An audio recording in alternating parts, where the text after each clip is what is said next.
IAS. My name is Uday and I'm your history faculty here. Today we are meeting to discuss the model answers for the history part of the questions that have there in the GS paper 1 2025 mains. Okay. Before I go into discussing the details of each questions, let us see how many questions have been given for history, what is the weightage,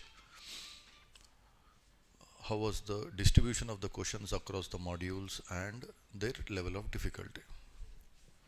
First, if you look at the weightage given to history, 6 questions have come, 3 were given for 10 marks and 3 were given for 15 marks. On the whole, you have got 75 marks. Next, the distribution of the questions.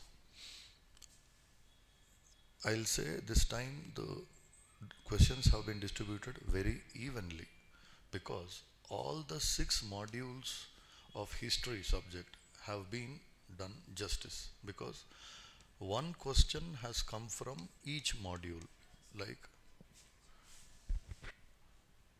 ancient one, medieval, modern, world history, post-independence, art and culture.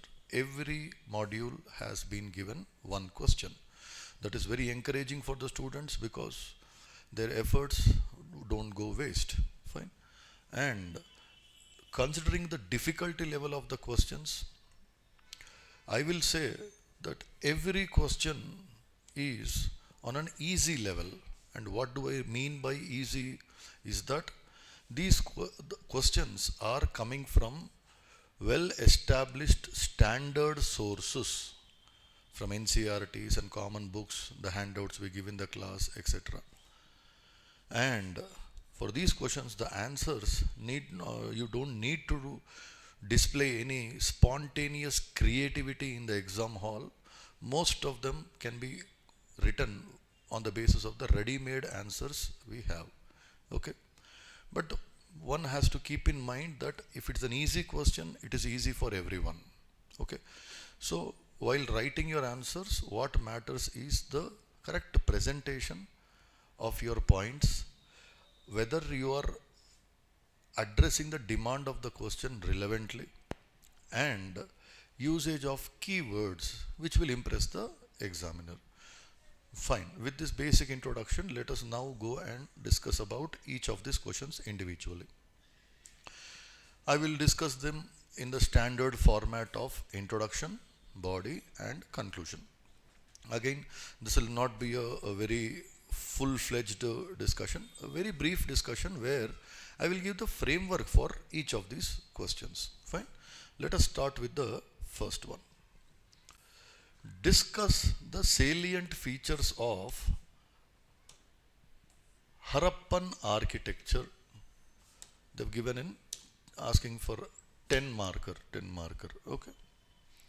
Salient features of Harappan architecture. What can you write as introduction?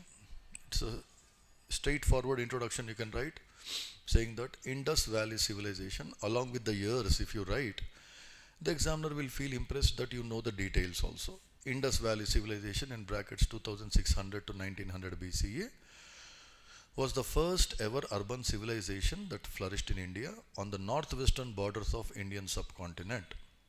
And making the introduction relevant to the demand of the question, you can say in the introduction itself, comma, which was superior in many respects with the contemporary civilizations of that time, namely Egyptian and Mesopotamian civilizations, particularly in the field of architecture, which is characterized by construction made using standardized sizes of burnt bricks, meticulous town planning, an excellent underground drainage system, and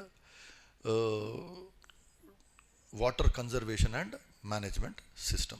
Okay, this introduction will be sufficient because you are giving some details and you are also addressing the demand of the question because they are asking specifically about architecture. Fine. Going into the body, you can start elaborating on each of these aspects that we have mentioned in the introduction. For instance, you can start writing about the standardized bricks that were used. One or two points for each heading.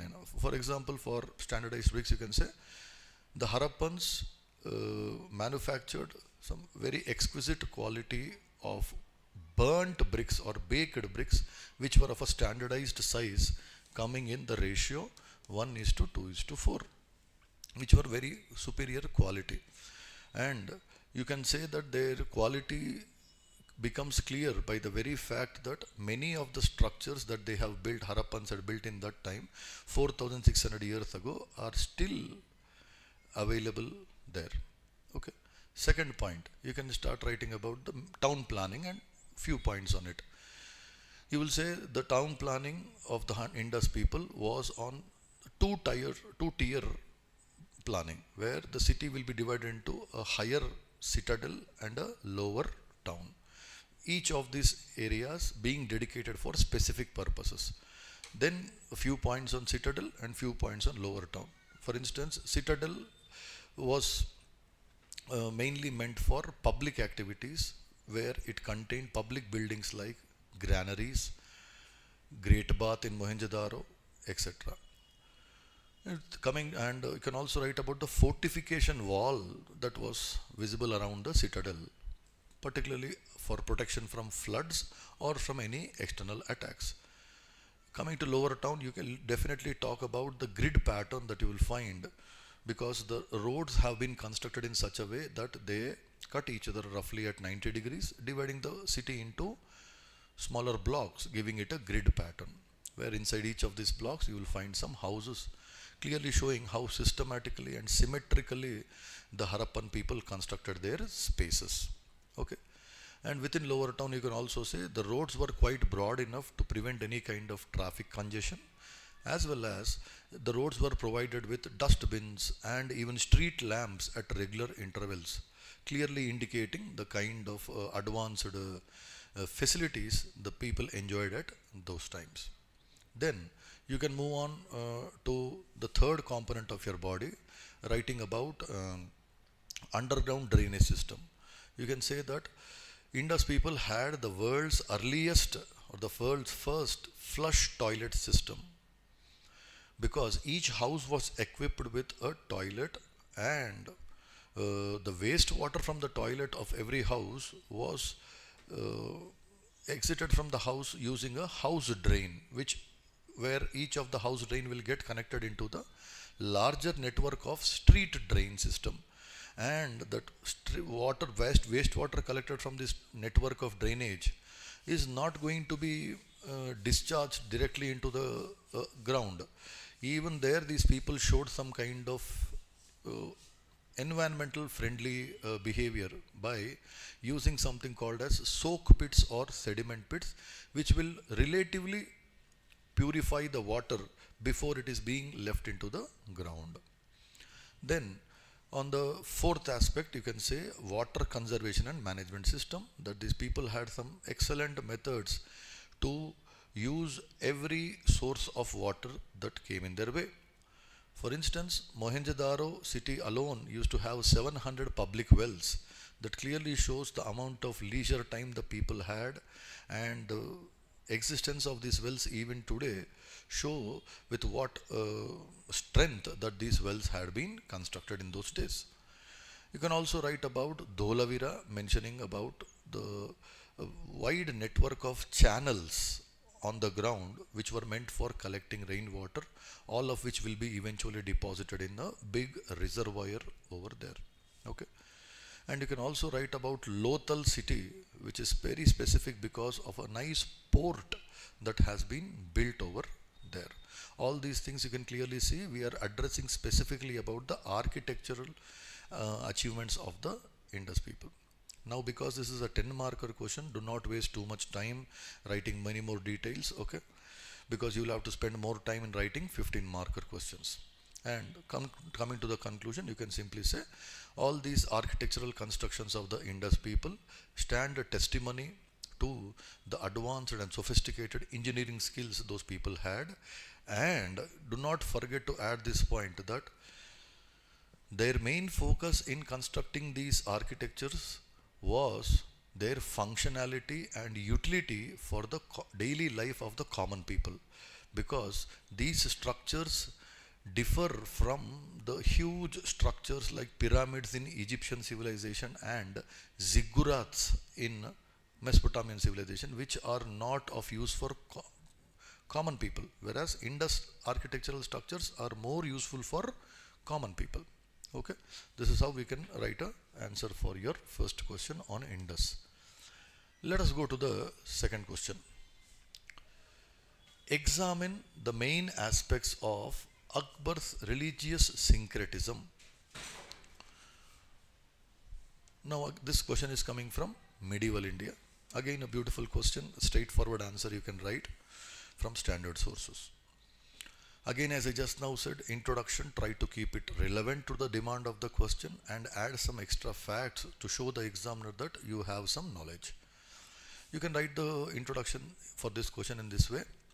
The Mughal Emperor Akbar, brackets, you write down the years in which he ruled, 1556 to 1605, was one of the rare Muslim rulers who followed a enlightened, broad-minded policy of religious tolerance towards all the religions of his time, unlike many other previous Muslim rulers who generally had a sense of superiority of Islam over other religions. That basic introduction is sufficient. Coming into the body, we will have to address aspects by which you will show how he showed this religious tolerance towards others. We can start writing a few points. That the first point in the body is Akbar had the courage to go against the Sharia law, which is the Islamic constitution, in which he abolished the jizya tax. Now you should understand that he went against the Sharia. He might have earned the wrath and anger of the ulema at a personal risk of his life and for his career, still keeping in mind the benefit of the common people or non-Muslims in his empire. He abolished the jizya. And not only jizya, he abolished even what you call as pilgrim tax. And that clearly shows a broad-mindedness of Akbar. You can add a few more points saying that Akbar also stopped the practice of forcible conversion of prisoners of war. Generally, what used to happen in a war, once if a Muslim king defeated the other army, the soldiers of the other army who were caught, they were generally forcibly converted into Islam. But Akbar stopped that practice, and he went one more step further, which you can write as a third point, that he even gave an opportunity for those non-Muslims who were forcibly converted to Islam to convert back to their religions. This is the third point. All of them are reflecting the broad-minded policy of Akbar. Next, you can write in the fourth point that Akbar also followed the principle of merit in appointing officers to high positions in the administration, where he did not discriminate on the grounds of religion. For example, here try to be specific wherever possible, give names and examples. It will add some weight to your answer. You can write about a few Hindu officers like Man Singh and Raja Todarmal, who played an important role in Akbar's administration. Another point you can write is he married many Rajput women, but again he gave religious freedom to them. The particular case here is Jodha, saying that in the Fatehpur Sikri palace, Jodha used to have her own chamber where she could do pujas, where she could keep the idols of Hindu gods and all these things. This kind of religious freedom he used to give. And in fact, even he maintained a group of scholars in his court called Navaratnas. And a few scholars, 4 of them are Hindus. Out of 9, 4 were Hindus. Two other people you can add apart from these 2 is Raja Birbal was one very strong advisor, intelligent advisor of Akbar. Again, a Hindu, Birbal is a Hindu, and a musician, a Hindustani music scholar called Tansen. So clearly all these are highlighting that Akbar did not differentiate people on the basis of their religion. Now moving on to more specific aspects about the religious syncretism that they were talking about is he built a small structure in the Fatehpur Sikri Palace, which is near Agra, called as Ibadat Khana, which translates into English as house of worship or hall of prayer. Writing the details, I told you, because it's an easy question, everyone will write. So as many details as possible, you will get half a mark, 1 mark extra. And the purpose of this building was he wanted to invite scholars of different religions, interact with them to find out if there are any similarities among all the religions. Because if you look superficially, all religions will look different. But when you try to see the inner essence and the philosophy of those religions, you might find some similarities. And that's what was motivating Akbar. And in this environment where different religious scholars used to come and exchange views, all were trying to bring people together. He was not trying to divide people, but trying to unite people in this way. And having listened to the scholars of different religions in the Ibadat Khana, Akbar himself came to a conclusion that there is some commonalities in all the religions, and he came forward with a religious order which he started by himself, which is called as Din-e-Ilahi. If these words are not visible in your answer, definitely your answer is completely empty. Okay. What do you mean by Din-e-Ilahi? It actually translated to English as divine monotheism. And the beauty of this religion was it did not have any religious scriptures, it did not have any priestly class, it did not have any rituals, any of these things. Okay. So very simple, which was based more on morals and ethics common to all religions. That was the intention of Akbar, uniting people, not dividing them. And last aspect that you can write about the religious syncretism of Akbar's policy was this concept of Sul-e-Kul. The English translation is peace with all, or universal peace. And what does this doctrine stand for? It simply talks about the secular principle where the state or the government must treat all its people equally, irrespective of their religious background. That's a classic statement of the modern principle of secularism. And to end that answer for a conclusion, you can simply say that Akbar was not just trying to build an empire and rule the empire with force on the power of his sword, but he was rather trying to unite the people into a nation where the people will feel a sense of belonging to the government and feel that the government is for their welfare.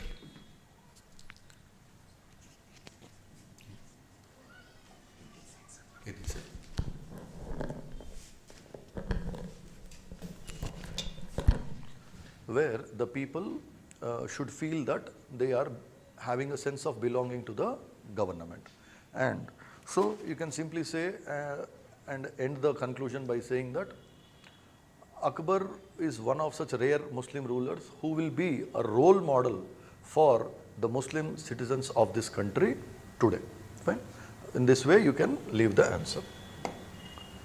Let us now go to the third question.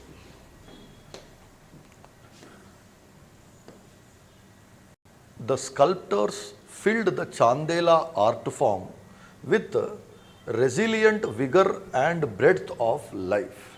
Now this is a question coming from art and culture segment module. Okay.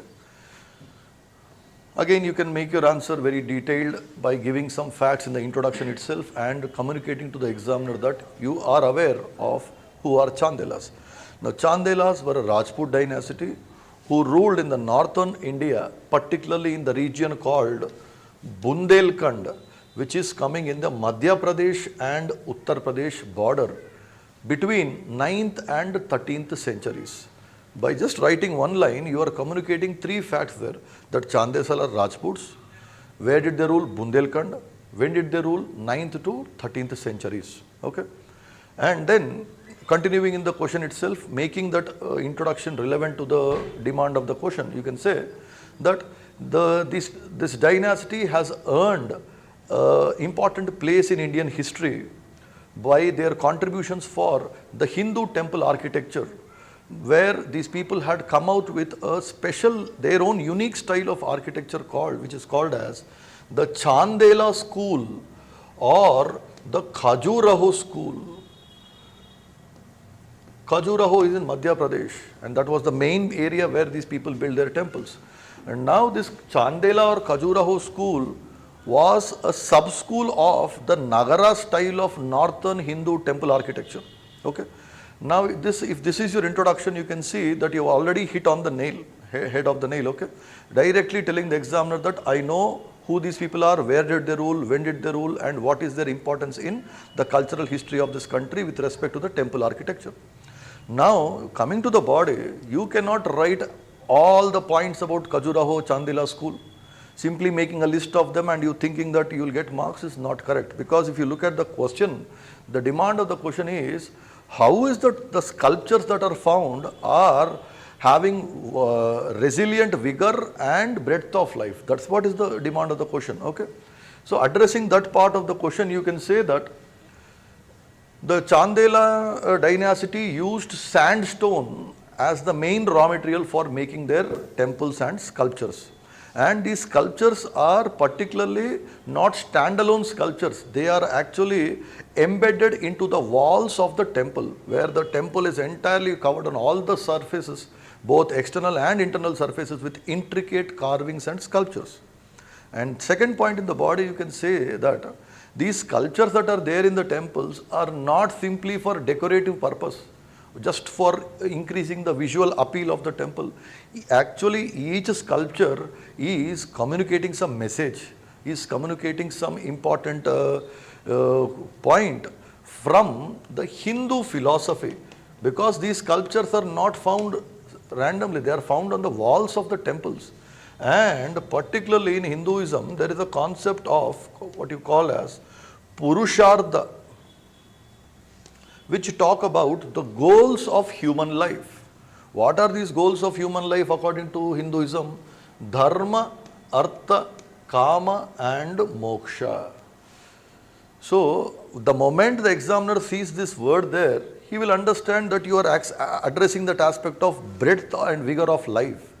Okay, because this is what? Goal of life.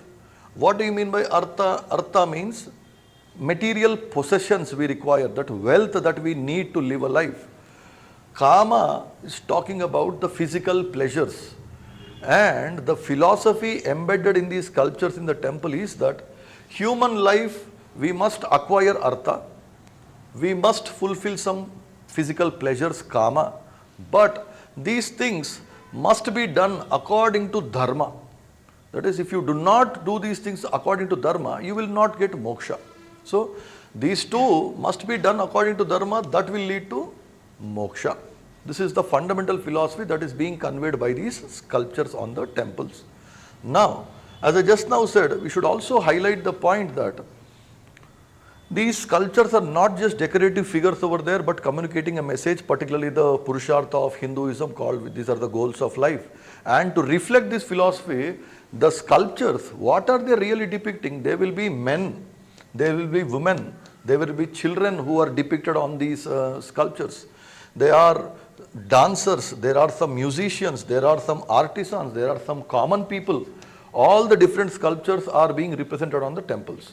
And there is one particular sculpture which is of a very, very unique nature, and these sculptures are called as Mithuna. Any answer on Chandela architecture without using this word will be incomplete, remember that. And what are Mithuna? Mithuna are erotic sculptures showing men and women in different sexual positions. Now that might feel a bit odd, given that sex is considered something very unnatural and artificial. But for those people in that time, the Hindu philosophy says Kama is an essential aspect of human life. It should not be corrupted. It can be enjoyed, but within certain limits of Dharma. And the Mithuna sculptures are taken inspiration from Vatsyayana's Kama Sutra. All these points will again fetch you more marks. And you can end the answer within the body, you can write one more point saying that there is a symbolism associated with this Mithuna. What is that symbolism? Is that when you look at these erotic sculptures, most of the erotic sculptures are actually on the outer surface of the temple wall. And as you go inside the temple premises, the number of erotic sculptures is almost coming down.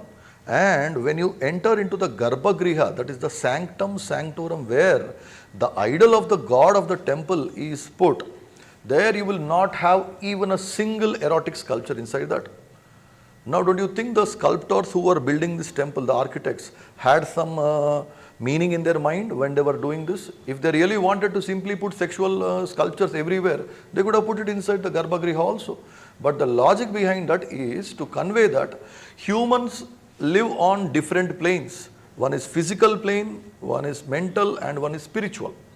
As long as you remain on the physical level, we will be more interested in sexual aspects of life. Okay, and you will forget about the inner reality, that is the soul, the spiritual side, and you will be focusing on the only external walls of temples. The symbolism for not having erotic sculptures inside the temple sanctorum is that as you go beyond the body and as you meditate and go towards your soul, and soul does not have sex, because you can talk about a male body, a female body, but you do not talk about a male atma, female atma. Female and male soul doesn't exist. Soul is sexless, and that is what is the symbolism that you will find there. And by writing this point, definitely you are creating an impression to the examiner mind that then I know that there's Mithuna, that's erotic sculptures, but I also know the philosophical meaning behind this sculptures called Mithuna. And towards the conclusion, you can say that the sculptures are full of vibrant vigor and breadth of life, because they are depicting all the different aspects of life, the life of different sections of the society, reflecting the social, cultural conditions of the people who lived in those times. Fine. In this way, you can give a final conclusion for that question. Next, we will move on to another question. And this question is coming from modern India. Mahatma Jotirao Phule's writings and efforts of social reforms touched issues of almost all subaltern classes. Now, to address this question, first of all, you should be having some knowledge about Jotirao Phule. He is a very important social reformer. One cannot, a student, without studying about this person, you cannot really say you have completed your social religious reform movements in modern India. Now, you should also have an understanding of the subaltern classes. What do you mean by subaltern classes? They are those classes of any society who are a bit marginalized, the discriminated sections. Okay. So, the question must be addressing all the subaltern classes. Let us see what we can write about Jotirao Phule. In the very beginning, again you can simply say, give some extra facts about Jotirao Phule. You can start your answer in introduction saying, Mahatma Jotirao Phule was an important social reformer and anti-caste crusader, 19th century anti-caste crusader from Maharashtra, who himself belonged to a lower caste called as the Mali caste, which was a gardening, whose profession was gardening. And in the introduction itself, you can add and make your introduction relevant to the question by saying that all his life he fought for the upliftment of the marginalized sections or the subaltern classes. Try to use the word that is there in the question itself, like the lower castes, whom he usually addressed by Shudras and Atishudras. That is, Atishudras here are the Dalits, okay? And, women, he worked for upliftment of women also, and peasants. Many people ignore the work this man has done for the welfare of the peasants. Again, if you see the introduction, facts are there to tell the examiner that I know something about Jotirao Phule, and you are also addressing the demand of the question. In the body, you will only start writing, elaborating about the contributions done for Dalits or the lower caste, for women, for peasants, and the question is also asking about writings of Jotirao Phule. What books did he write? So it will be better if you can write 1 or 2 books and then we can write a conclusion. Let us see what we can write in the body about this man's contribution towards the upliftment of the lower castes, that is Shudras and Atishudras. And now here, this man has written a book called Gulamgiri, which English translation is slavery. So what is he trying to highlight here? He is trying to give a critique of the caste system, the discriminatory caste system in the Hindu society, where he was challenging the Brahmanical domination, not only in the sense of social domination but also in the sense of cultural domination, where he was visualizing the Brahmins as Aryans who invaded India and tried to subjugate the non-Aryans and reduced them to such kind of a pitiful state. That is what he has written in the Gulamgiri about the lower castes. Then a few points on his efforts for upliftment of women. The first woman, this man has understood one thing, secret: if you want to reform a society, start reforming the women. Why? Because if you educate one woman, you actually empower a mother, she who can actually enlighten and empower the next generation of her entire children. So that's the reason why this man focused very much on women education. And the first woman he educated was none but his own wife, and her name is definitely most of you should be aware, Savitribai Phule. When he married Savitribai Phule, Savitribai was an illiterate and he took it upon his task that he will educate his own wife, and he started educating his wife, eventually transforming her in such a way that she will go and empower and educate many more women and girls in her generation. And Savitribai Phule herself has got this distinguished status in Indian history for being the first female teacher of India. And she also went on to establish a small school for girls in Maharashtra, and that school is called Bhide Wada. And even, in fact, Savitribai Phule is also considered as the pioneer of Indian feminist movement in India. Okay, that is the contribution of this man for upliftment of the subaltern class, that is women. Then peasants. With respect to peasants, one has to observe something. Peasants are oppressed by landlords. Landlords are oppressing peasants. Now these two are economic classes. But one has to observe a correspondence between economic class and social caste, because generally the peasants who are low class who are also low caste. Landlords who are high class were also high caste. So while addressing the lower caste problems, naturally this man will also address the problems of the peasants also, because there is a correspondence between social hierarchy and economic hierarchy.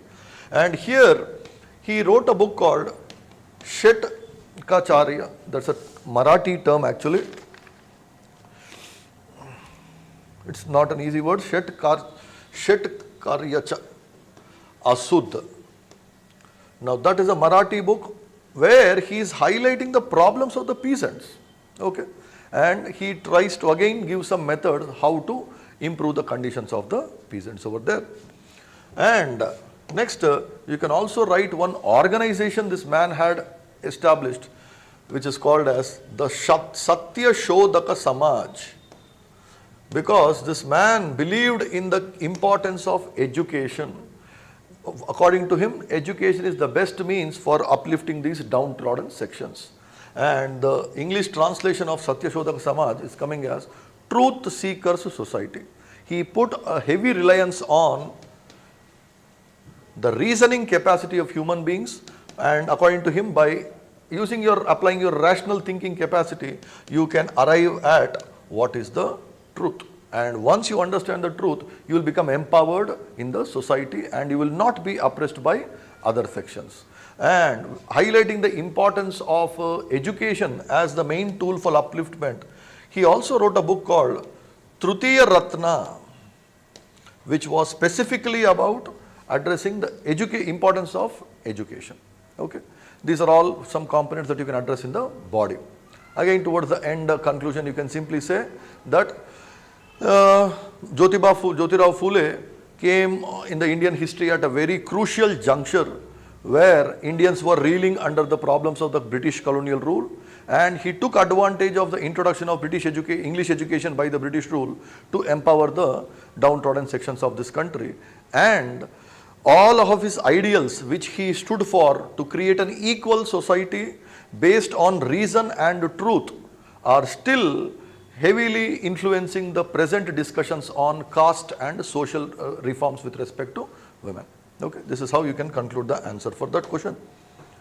Next one is trace India's consolidation process during early phase of independence in terms of polity, economy, education and international relations. This is a question directly coming from post-independence, and any student who has read decently their work, they should be able to answer this question very straightforwardly. Let us see how we can go about writing this answer for this question. In the introduction part, you can simply say that India was born in 1947 in very difficult internal and international conditions. Internally, if you see, Indian economy was shattered because of the exploitative colonial rule of the British for nearly 200 years. They had drained away so much of wealth from us. India was reduced into a poor country with a full of inequalities and all these things. Politically, India was facing the danger of balkanization because the British had already divided India on the basis of religion, creating a hostile neighbor like Pakistan for us.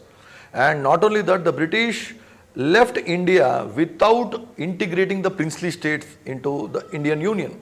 And now that was a task, a serious task, because failure for integrating the princely states would have led to breaking down of India into very smaller countries. Okay. So internally we are facing economic problems, political problems. You can also add that on the international front, India had to negotiate a very hostile environment which was full of Cold War politics, where the two superpowers, USA and USSR, that is Soviet Union, were trying to pull India towards their side even on threats. Okay. So by giving this introduction, you are trying to highlight that what kind of problems India was facing in the early phases of independence.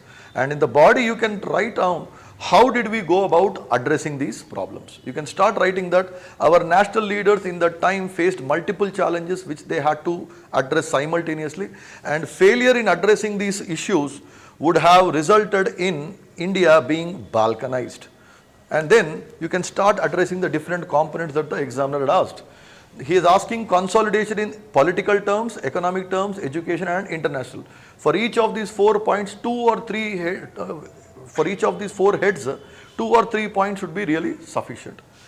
With respect to political consolidation, the first and the foremost point that you will write is the Constitution of India, because the makers of the Constitution of India were very aware of the diversity that is there in India and the divisive forces that were at play at that time.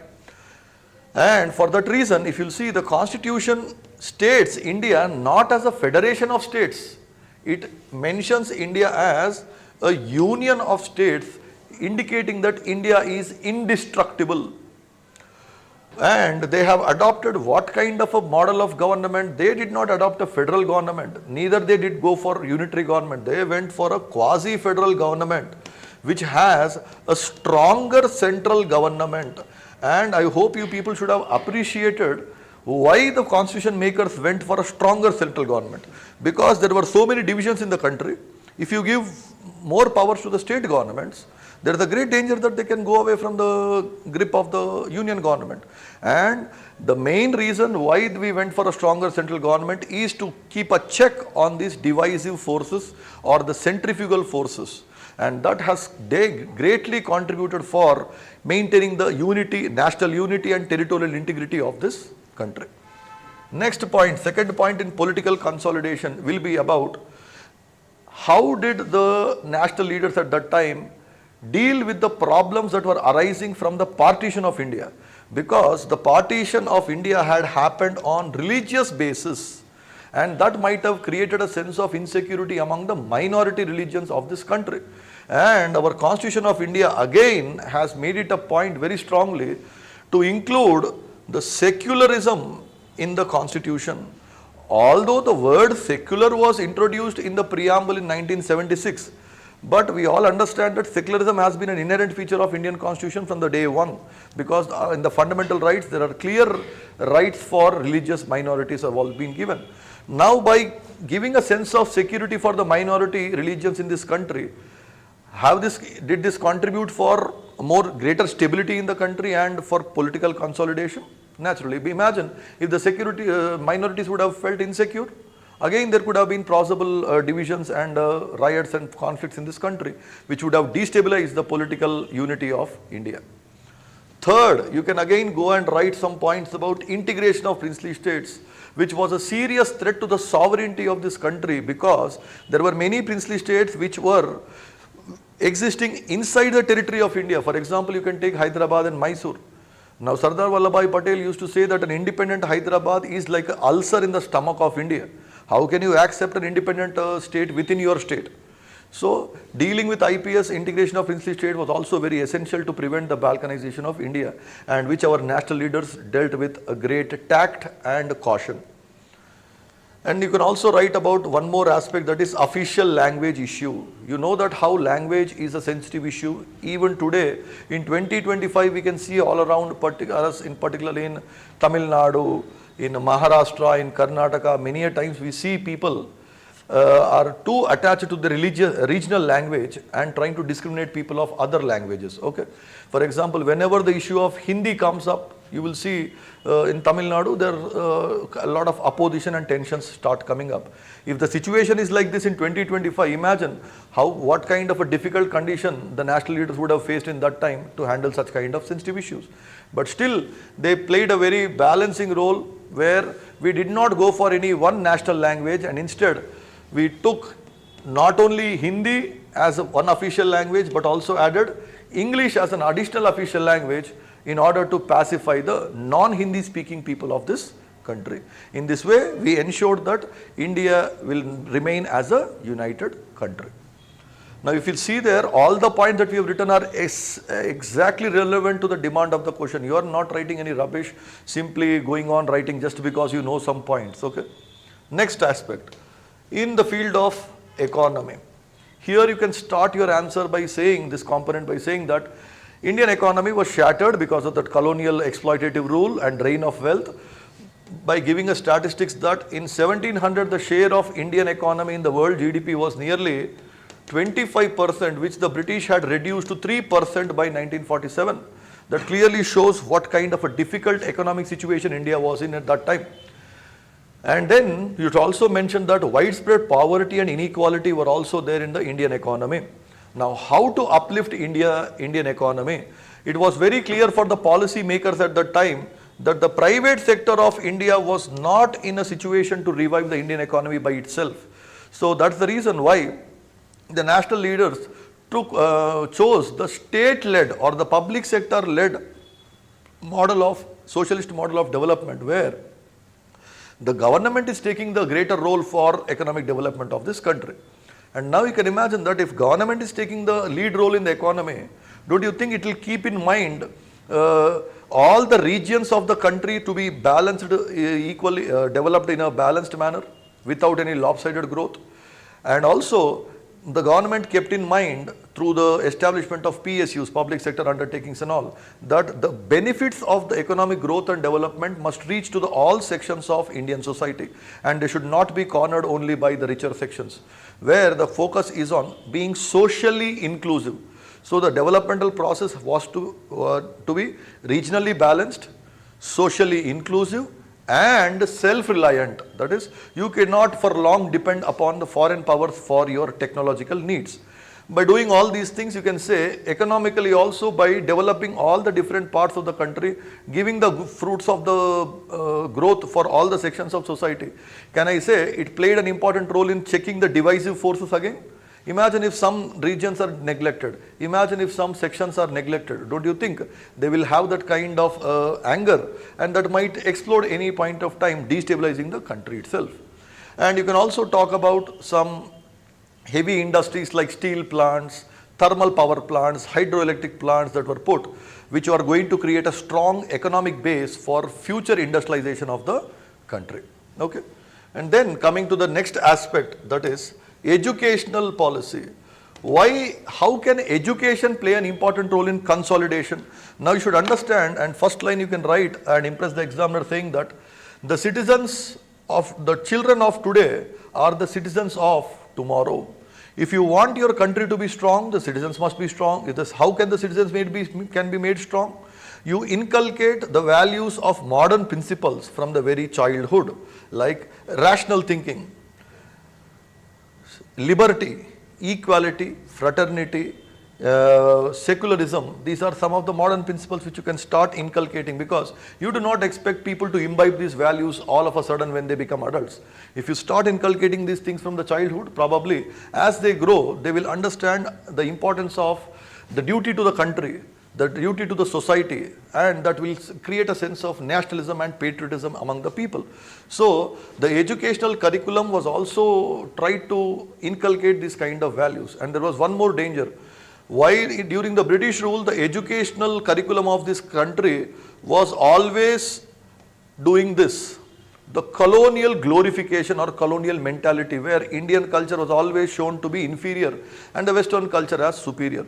There were attempts in the educational policy to rectify these distortions, where Indians will feel proud of their own culture. So in this way, even educational policy was used as an important instrument to make the consolidation of India, because the country is not the land, but the country is made of the people. The quality of the people will decide the quality of the nation.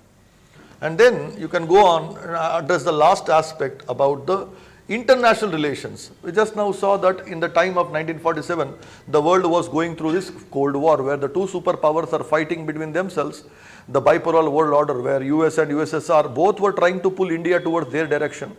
But fortunately, the national leaders, particularly Jawaharlal Nehru, came out with this policy called as non-aligned movement, because of which even today India is able to take independent stance on global issues. Because imagine if had India joined either of these sides, either USA or Soviet, today we would have become a puppet in their hands. And we would have simply had to accept whatever that side says. For instance, just now, right now also we are seeing that USA is trying to put so many tariffs on India. But you'll see how strong India is standing, because we need not bend to USA. Imagine if you would have joined side of USA in that time, that we would have lost our external sovereignty. So the policy of NAM also helped very greatly in preserving India's external sovereignty. All these processes, you can say, have in one way or the other have contributed to the consolidation of India in the early phases of independence. And you can conclude your answer by saying that our national leaders had to tackle and overcome so many challenges which were happening simultaneously, and in doing so they placed India on a very strong foundation, allowing India to reclaim its lost glory and aspire towards the Viksit Bharat. And in doing so, you are actually taking the past and linking it to the present. Okay. This way you can write a conclusion for this question. That brings us to the last question of the history in this paper. And that question is coming from world history. The French Revolution has enduring relevance to the contemporary world. Explain. A beautiful question that is asked. Those people who are good at concepts, they will write a nice answer for this one. You can again introduction, try to write some details. French Revolution, the years, brackets 1789 to 99. You can say that it was a major turning point in the history of the world, where it ended one era and sowed the seeds for the rise of the modern era, particularly changing or particularly in giving the new doctrines of what should be the role of government in the society and how should people see each other. It is in these aspects that French Revolution has brought a great change in the modern world.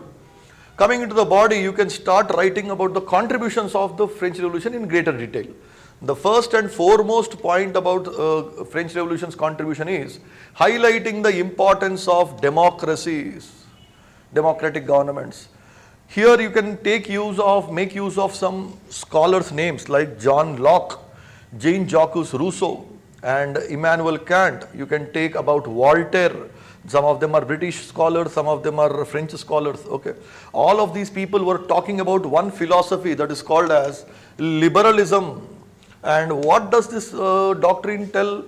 it is a direct attack on the kind of governments that were prevailing at that time, and those governments were called as absolute monarchies or autocracies, where one man, the king or the emperor, decided the fate of millions of people without taking any opinion from these people. But the question is, the John Locke and this ideology of liberalism attacked this kind of government, saying that government is not the master, government should be the servant of the society. On what basis they say so? Simply the logic is that the government runs on whose money? It is not the money of the king or the emperor. The government runs on the public tax money. Because the government is taking public money, it has to be accountable to the public. And by this logic, the French Revolution created a kind of a new, gave a new vision to the people across the world, saying that you people, you are not the servants. People are the masters and the government is the servant. And because of this, French Revolution, we can say, has drawn the curtains on the absolute monarchies and has started popularizing the concept of democratic governments. And if you want to show off your knowledge to the examiner, in this point itself you can write a few more words like rule of law, this broad rule of law, and that the government must be a limited and accountable government. That is, government cannot have unlimited powers, and even the limited powers it has to use them accountably and be responsible to the citizens on how it is exercising its powers. A next aspect you can write about the French Revolution is the importance it has given to human rights, because during the French Revolution the French people adopted a declaration called as Declaration of the Rights of Man and Citizen. That is clearly highlighting the importance of human rights, which you can see is a very, very common aspect found in all the democratic constitutions across the world. And even Indian constitution has also imbibed these rights, where you will see the French Revolution slogan, liberty, equality and fraternity, clearly visible in our preamble over there. The third aspect that you can write about the French Revolution is its contribution to the concept of nationalism, or what is a nation. Now, when you talk about nationalism, the first and the most important point that should be written is the right of every people to self-determination, and no people must live under a government of others. That is, alien rule or foreign rule is antithetical to nationalism, and every people must live under the government of their choice. Now, who are British to rule India? Who should rule Indians? Indians should rule Indians. So, this concept of nationalism with the doctrine of right to self-determination became a source of inspiration for many anti-colonial movements in the colonies of the imperial powers of those times. Next, many people overlook this aspect, and if you write this, obviously it's also going to give another impression to the examiner. Socialism. Before even Karl Marx gave the concept of communism, there was already a concept called early socialism or utopian socialism, where most of the early socialists were French scholars. Like, you can mention one or two of them. I'll tell four: Louis Blanc, Saint-Simon, Charles Fourier, Pierre Proudhon. All these are French scholars. If you observe what these people are saying, they are talking about a beautiful concept on equality. There are two concepts on equality: equality of opportunity versus equality of status. Now, equality of opportunity simply says that everyone in the society must be given equal opportunities. But don't you think, even when this concept has come, already there are divisions in the society? And in the divisions, already existing divisions, if you give equal opportunity to everyone, the people are at a higher level will use this opportunity in an easier way, better way, because they're already at a higher level. So now with the concept of socialism, the French philosophers were talking not just about equality of opportunity, they were talking about equality of status. And this equality of status eventually has given rise to concepts like positive discrimination, affirmative actions, which have led to the highlighting the role of the state or government in uplifting the downtrodden sections through some concepts like reservations, etc., and all these things. So you can clearly see the impact the French Revolution has had upon the entire world. And the last concept you can write is also this one, secularism. What do you really mean by secularism? It's not simply treating all religions equally. No, no. The concept of secularism really, as it emerged in the French Revolution, was that there must be complete separation of religion from state. State should not have any relation with the religion, and because the religion should be becoming a completely private affair and a personal matter of individuals. That is, French Revolution, you can say, has greatly contributed for popularization the concept of secularization, which demands reduction of the role of religion in public life. It must become a private affair. You should not display your religion and bring religious matters into the social affairs. This kind of concepts were all popularized by the French Revolution. After this body, to conclude, you can simply say and answer that yes, definitely the French Revolution played an important role in changing the world history forever through the concepts like liberty, equality, fraternity, rationalism, secularism, egalitarianism, etc., etc. And you can also end that answer by writing about one scholar, one big officer at the time. He was an Austrian chancellor, prime minister of the Austrian Empire, Metternich. And he used to say that when France sneezes, the rest of Europe catches cold. What does that statement signify? That whatever has happened in France is going to eventually impact the rest of the Europe. And what happened to the rest of Europe eventually impacted the rest of the world. So you will say that French Revolution was a kind of a political earthquake whose tremors were felt across Europe, demolishing the old order and laying the foundation for building the new order based on modern principles. Okay, this is all about for today's discussion. As I said, in my opinion, the paper was very straightforward. Any well-read student should be able to do justice. And out of 75 marks, if you have written your answers properly, at least you can really expect some 40 to 45 marks you should be able to get there itself. Okay, I hope the session helped you all. Thank you.